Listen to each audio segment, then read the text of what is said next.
Monkey pox एक बीमारी है जो मंकी पॉक्स वायरस की वजह से होती है। ये बीमारी इंसानों में जानवरों से आती है। इंग्लिश में मंकी यानी बंदर। इस बीमारी को मंकी पॉक्स क्यों कहते हैं? मंकी पॉक्स ये जो नाम है 1958 में ओरिजिनेट हुआ, क्योंकि एक रिसर्च के दौरान इस बीमारी के जो सबसे पहले केसेस हैं वो बंदरों में पाए गए। इस बात से ये पता चलता है कि मंकी पॉक्स जो है कोई नई बीमारी नहीं है।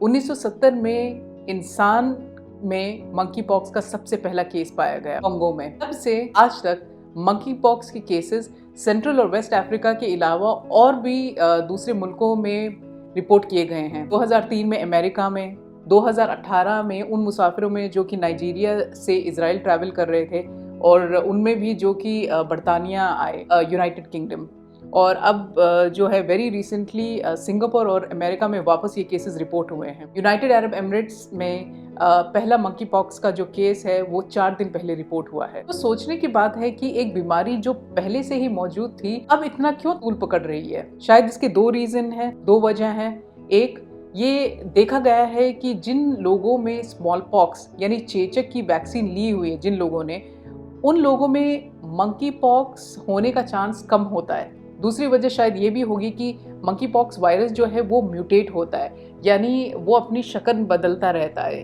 इंसान के जिस्म में रहने के लिए। और इस म्यूटेट होने की वजह से क्या होता है कि उसका जो फैलना है एक इंसान से दूसरे इंसान वो आसान हो जाता है उसके लिए। मंकी पॉक्स फैलता कैसे है?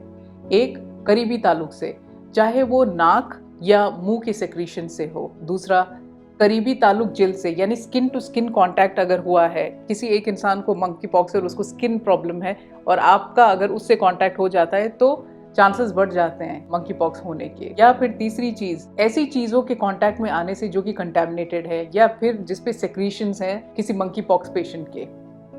क्या ये एक मर्द और औरत के बीच सेक्स होने से भी फैलता है?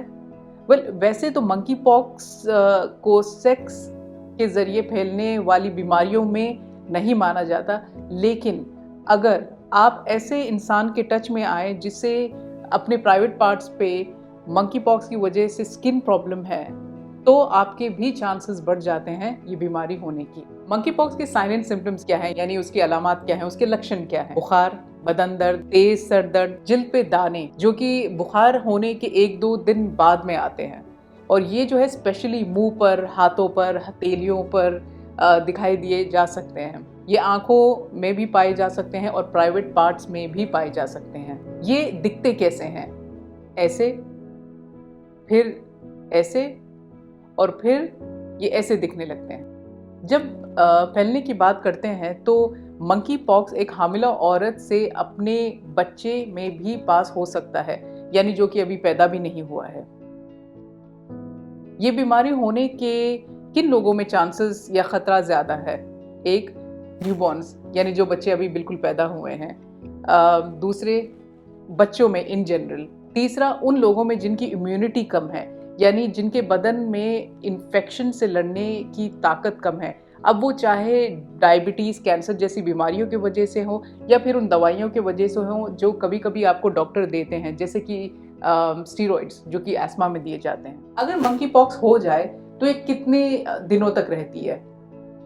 इसे इंग्लिश में इंक्यूबेशन पीरियड कहते हैं, यानी वायरस से इन्फेक्ट होने का पीरियड से लेके जब तक सिम्टम्स दिखें, इस पीरियड को इंक्यूबेशन पीरियड कहते हैं। और मंकी पॉक्स का जो इंक्यूबेशन पीरियड है वो 7 से 14 दिन है।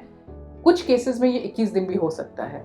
इससे बचाव कैसे किया जाए? पहले, परहेज करें ऐसे जानवरों को हैंडल करने से जो कि बीमार हों या जो कि मुर्दा हों। उनके खून के कांटेक्ट में आने से परहेज करें, बचें उससे, और ऐसे जानवरों का गोश्त इस्तेमाल ना करें। 2, इसके अलावा जो जानवर सही हालत में हैं, मेक श्योर कि आप उनके गोश्त को जो है बिल्कुल अच्छे से पकाएं खाने से पहले।